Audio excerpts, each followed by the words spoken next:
Olá, pessoal, sejam muito bem-vindos à nossa aula de hoje.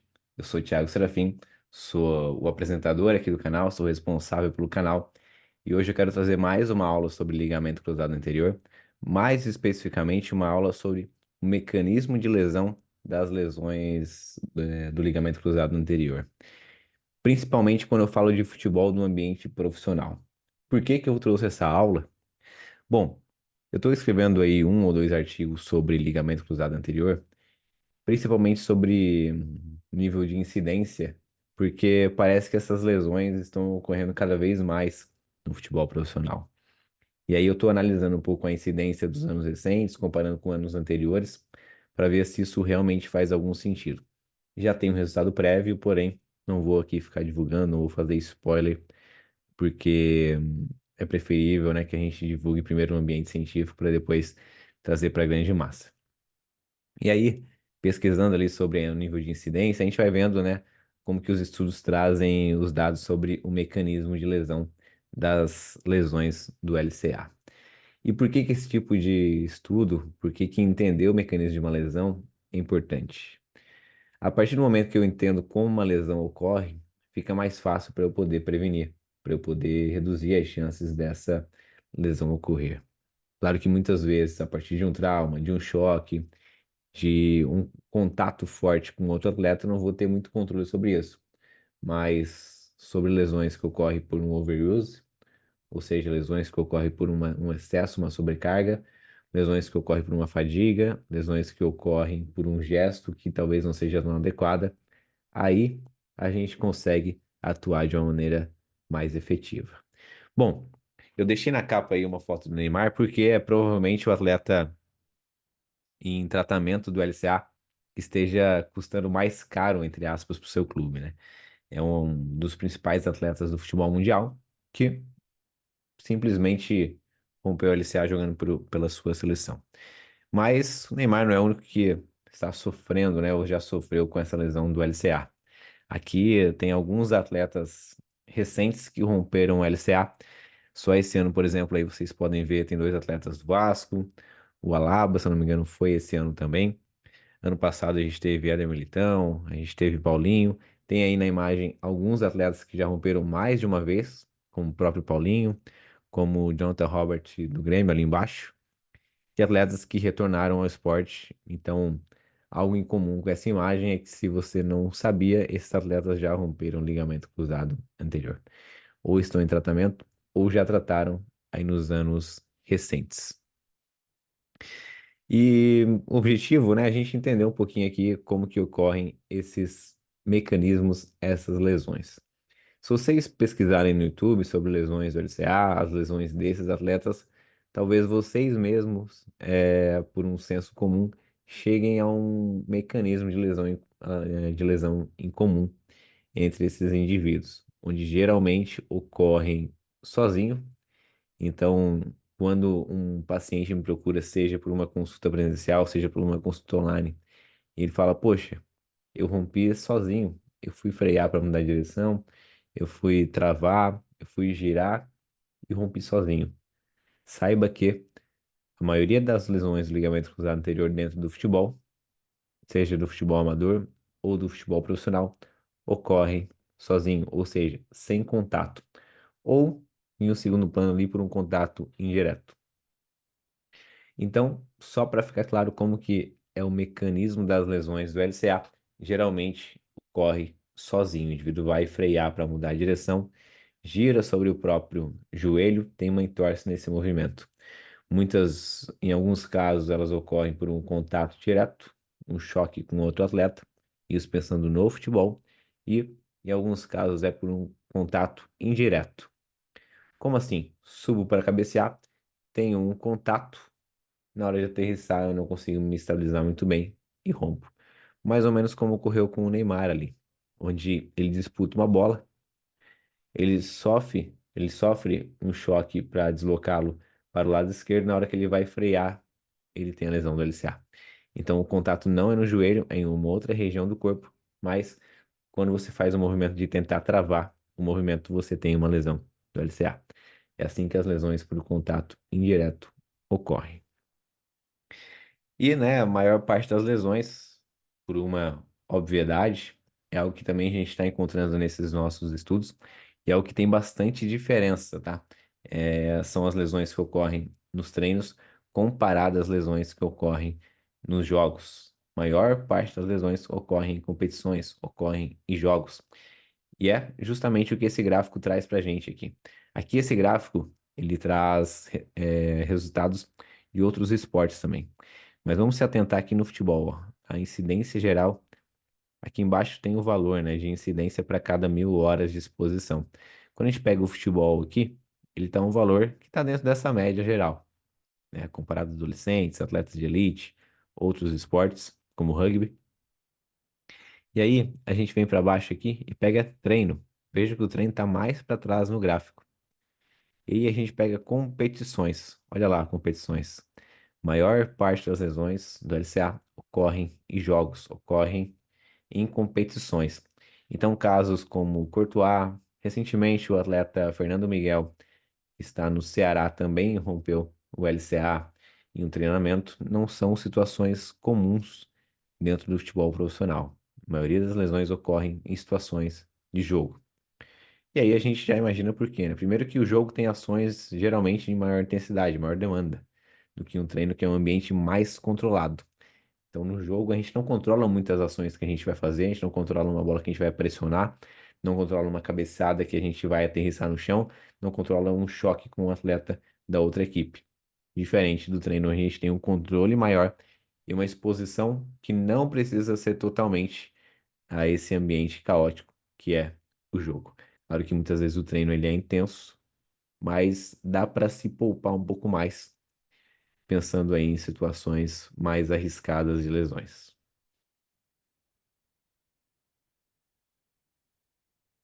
E vocês estão vendo na tela aí uma lesão conhecida na Copa de 2006 do Michael Owen, atleta da Inglaterra. Vejam que ele dá um passe, um lance relativamente bobo. Ele dá um passe, ele trava para mudar de direção. O que acontece com o joelho dele? Vai lá para o meio, ou seja, entra em valgo com o pé dele travado no chão e ele rompe sozinho. Um lance relativamente bobo, um lance casual que ocorre o tempo todo dentro do futebol. E aí a gente pode associar algumas coisas, né? A Copa do Mundo geralmente não foi o que ocorreu nessa última no Catar, mas geralmente ocorre em finais de temporada. É um mecanismo maior de estresse naquela situação, de ansiedade, fatores que podem estar associados aí a uma lesão, entre aspas, tão boba ocorrer, aliás, uma lesão séria ocorrer por esse mecanismo tão bobo. Outro atleta que rompeu, já mais recente, o Éder Militão, no início da temporada, dessa temporada atual, em um jogo contra o Atlético Bilbao. Vejam só, ele vai pressionar uma bola. Esse é um mecanismo bem comum dentro do futebol, onde o atleta faz uma pressão, e aí na hora que ele freia, ele não consegue ter uma capacidade tão alta de frear, ó, trava o movimento, veja que ele até escorregou, o que provavelmente favoreceu ali essa lesão do LCA. E a gente tem um caso aqui no Brasil, da temporada passada, que é do Dudu, do Palmeiras. E aí, né, tem muita gente que fala do gramado sintético. Bom, olha só o lance. Ele vai travar, tá de frente, o joelho dele entra um pouco em valgo, não consegue travar com eficiência e rompe o LCA. Mais um movimento que ocorre o tempo todo no futebol. E aí as pessoas falam, ah, foi gramado sintético, deve ter sido por conta disso, a chuteira não era isso, adequada. Só suposições. Não há nada na literatura atual, pode ser que saia daqui amanhã, um mês, 2 meses, alguma coisa que me comprove isso, e essa minha declaração vai estar já de forma errada. Mas hoje, na data que estou gravando, em 27 de março de 2024, não há nada que comprove isso, né, de que os gramados sintéticos estejam associados ao maior número de lesões ligamentares do joelho. E aí, vamos analisar um pouquinho agora essa lesão do Dudu, tá? Vamos lembrar o que que aconteceu aqui. Ele vem pressionar, assim como o Éder Militão fez lá atrás, e aí ele vem travando, ele vem freando o movimento. Vejam essa segunda, essa terceira imagem, como que está o corpo dele. Lembrando que a lesão dele foi no joelho direito, tá? Então, olha só, ele tá com o corpo levemente inclinado para o lado da lesão. O joelho dele tá entrando em valgo, ou seja, tá vindo aqui para o meio, fazendo um mecanismo que a gente chama de valgo dinâmico do joelho. E o pé dele tá travado no chão. Ou seja, esse costuma ser o mecanismo clássico do ponto de vista biomecânico das lesões do ligamento cruzado anterior. Inclusive, tem um estudo que fez esse avatar aqui. Esse avatar ele foi adaptado por mim, porque estava escrito em inglês, e para apresentar para vocês eu traduzi o que ocorre aqui geralmente. Ele está espelhado, né? Que o avatar está tendo uma lesão do joelho esquerdo, já o Dudu teve lá do joelho direito. Então vejam, corpo inclinado para o lado da lesão, é, uma certa abdução do quadril, ó, pelve, um pouco de abdução do quadril, joelho entrando valgo, pé tendo uma queda para o meio e com o pé travado no chão. Aqui ele já está tirando um pouco o pé, já passou o lance da lesão. E o joelho dele entrando em valgo aqui porque está torcendo para dentro do fêmur. Esse é o mecanismo comum das lesões da LCA dentro do futebol. E aí, olha só que interessante. Mesmo campeonato, ano passado, atleta do Botafogo, Chiquinho Soares. Vejam o corpo dele, como que está projetado e percebam se não é um mecanismo parecido com a lesão do LCA. Nesse caso, ele não teve uma lesão do LCA, não teve uma lesão do ligamento cruzado. Ele teve uma lesão do LCM, ligamento colateral medial, que é um ligamento que fica aqui na parte de dentro do joelho que estabiliza esse movimento para dentro do joelho, não deixa o joelho ficar entrando em valgo. E o que que difere aquele lance lá do Dudu desse lance aí do Chiquinho Soares? Vamos ver em movimento, ó. Ele vem protegendo a bola e o joelho dele entra em valgo. Ele já sente na hora ali a dor, já não consegue dar sequência na jogada. Lance um pouquinho mais aberto agora, ó. O joelho dele entrou em valgo e sentiu a dor, já teve que parar. Ele ficou algumas semanas sem jogar. E aí vamos comparar, ó. Qual que é a principal diferença aqui? Bom, primeiro que o Dudu estava vindo numa velocidade maior para pressionar a bola, né? A gente já tem esse componente. E o principal componente de diferença aqui, por isso que a gente precisa se atentar não só às questões biomecânicas, mas à situação do jogo. O Dudu trava o pé e gira sobre ele. Tiquinho não trava o pé. O pé dele vai deslizando, como vocês viram no vídeo anterior. E isso faz com que ele não tenha uma torção do joelho, faz com que ele tenha um mecanismo de Val, que é um movimento, um mecanismo lesivo das lesões do colateral medial do LCM. E o estudo que eu comentei com vocês é esse aqui, ó, Systematic Video Analysis of ACL Injuries in Professional Medicine, Football, Soccer, né? Injury Mechanisms, Situational Patterns and Biomechanics Studied in 113, 34 consecutive cases. Então, né, uma análise sistemática de vídeos das lesões do ligamento cruzado anterior em atletas profissionais de futebol. Mecanismo de lesão, situações e estudo biomecânico de 134 casos consecutivos. Eles chegaram nesse avatar aí como uma espécie de padrão das lesões do LCA que eles analisaram a partir desses mais de 130 casos. E aí tem alguns estudos aqui do futebol italiano, né? Foi um estudo feito lá com pesquisadores italianos. Vejam aqui, ó, o atleta vai pressionar na hora que ele tenta pressionar, ele rompe o LCA. Mesma coisa que esse atleta de branco e preto, ó, ele vai pressionar a bola, o joelhão dele entra lá em valgo e lesão do LCA. Aí tem outros dois estudos aqui, eu vou entrar um pouquinho mais nesse de baixo, que fala o seguinte, eles fizeram a mesma coisa, é um método muito parecido que foi essa análise de vídeo. E o que que eles perceberam? Também é um estudo feito lá na Europa. Três mecanismos distintos predominam nas lesões do ligamento cruzado anterior, sem contato, e em atletas profissionais de futebol do sexo masculino. Uma análise de vídeo de 39 casos. Eles pegaram lá algumas ligas, clubes que participam da UEFA, da Suécia, da Noruega, e analisaram os vídeos. Eles perceberam três mecanismos comuns das lesões que ocorrem sem contato. A primeira delas é esse mecanismo de tentar pressionar, não conseguir muitas vezes roubar a bola, e aí a gente tem a lesão do LCA. Mais ou menos o que ocorreu lá com aquele outro atleta da Juventus.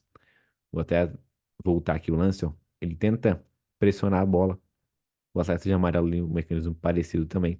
E aí tem o LCA na hora que trava o movimento. Outro mecanismo comum, um salto. Esse mecanismo aqui ali não parece ser tão comum, porque não são lances tão comuns do atleta dar esse tipo de movimento durante o jogo. Ele salta para dar um chute na bola, e aí na hora que ele vai aterrissar com o joelho direito, o joelho dele entra em valgo e ele tem uma lesão do LCA. Nesses casos não precisa travar tanto o pé sobre o solo, e é um mecanismo parecido com as lesões que ocorrem no basquete, onde o indivíduo vai para o garrafão, tenta pegar um rebote ou vai fazer a cesta, e na hora que aterriza no chão ele tem um mecanismo parecido com esse. Também muito parecido com esse aqui, ó. É um atleta do Barcelona esse, um vídeo um pouco mais antigo. Aliás, é uma imagem um pouco mais antiga. Provavelmente isso aqui é temporada 2003, 2004. Não sei exatamente que atleta é esse aqui. Mas veja que ele sobe para cabecear. Atleta número 15 aqui, ó. Ele sobe para cabecear uma bola, vai aterrissar com uma perna só e tem uma entorse de joelho. Olha só o joelho dele. Ele vai um pouco para fora, faz o mecanismo de varo. E aí tem o momento varo, né, que muitas vezes é citado na literatura. E depois ele entra em valgo e tem a lesão do LCA. Quase como um chicote ali no joelho dele. Então, esses três mecanismos são os mecanismos mais comuns, segundo a análise desses 39 casos da UEFA e de outras ligas. E aí tem outro mecanismo que é através do contato. Não é o mecanismo mais comum, mas por vezes ocorre. E aí a gente não consegue controlar muito, né? E talvez seja um mecanismo um pouco mais frustrante para o atleta do ponto de vista de mágoa, né?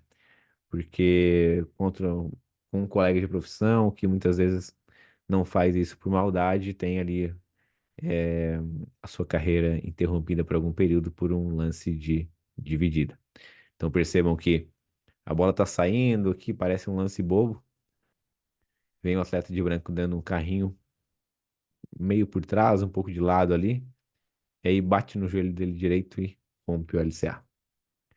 Esse mecanismo ele costuma ser um pouquinho mais chato. Tem um vídeo, eu não coloquei aqui porque é um vídeo bem forte, na verdade, que é do Roy Keane contra. E foi um lance bem maldoso na época, com o pai do Haaland. Eu não lembro exatamente o nome do pai do Haaland, mas é Haaland também, o segundo nome dele. É o Roy Keane, em um lance em dividida em uma temporada contra o time que o pai do Haaland jogava, em uma dividida com ele, rompeu o LCA, tratou, voltou a jogar. O pai do Haaland estava em outra equipe. Eles se enfrentaram novamente. O que que o Roy Keane fez? Ele fez um lance criminoso. Pesquisei no YouTube depois, quando vocês saírem dessa aula. Lance entrada Roy Keane. É um lance muito feio, onde ele entra com as travas da chuteira no joelho do pai do Haaland e praticamente acaba com a carreira dele. Ele consegue ainda tratar, retornar aos jogos, mas em retornar com muita dor, sem conseguir performar. E ele encerra a carreira depois disso. Coisas que aconteciam algum tempo atrás, no final aí dos anos 90 do futebol. Bom, e por que que é interessante a gente entender? Eu já citei um pouco ali sobre mecanismos de lesões, mas não só no nível de prevenção, mas no nível de tratamento também. Eu gosto muito dessa imagem aqui, dessa figura, onde ela nos traz o quê? Ela nos traz uma espécie de macrociclo aqui de como ocorre a reabilitação do LCA. Então, além de o mecanismo de lesão nos mostrar lá coisas para prevenir, ele também nos mostra o quê? Olha, é preciso treinar esse mecanismo durante o tratamento para o atleta voltar mais capaz, mais confiante, conseguindo fazer aquela demanda do jogo que ele talvez sentisse algum medo, algum receio de fazer. Então isso precisa ser trabalhado aqui, ó. Off-road, durante o campo, durante os treinamentos, para chegar no retorno à competição e retorno à performance completamente bem, 100% para essas situações. Por quê? Porque aqui é o caos, cara. Aqui é o caos total do esporte, onde a gente não tem controle sobre as situações. Então, de maneira gradual, a gente vai aumentando essas situações de caos e de maneira gradual a gente vai impondo situações de mudanças de direção, de salto. O indivíduo precisa trabalhar o mecanismo que ele lesionou o LCA. Para quê? Ele ficar apto totalmente, senão ele nunca mais vai fazer esse movimento de forma eficiente. Então a gente precisa trabalhar muito aqui. As pessoas às vezes esquecem. Por exemplo, amanhã eu tenho um atleta para atender em campo e eu faço muito isso com as lesões de LCA por aqui. E são situações que a gente vai introduzindo as mudanças de direção de forma gradual. Começa com movimentos de frente, de costas, de um lado para o outro. A gente vai aumentando um pouco o ângulo dessa mudança de direção para uns 90 graus. Então vai de frente, volta de lado.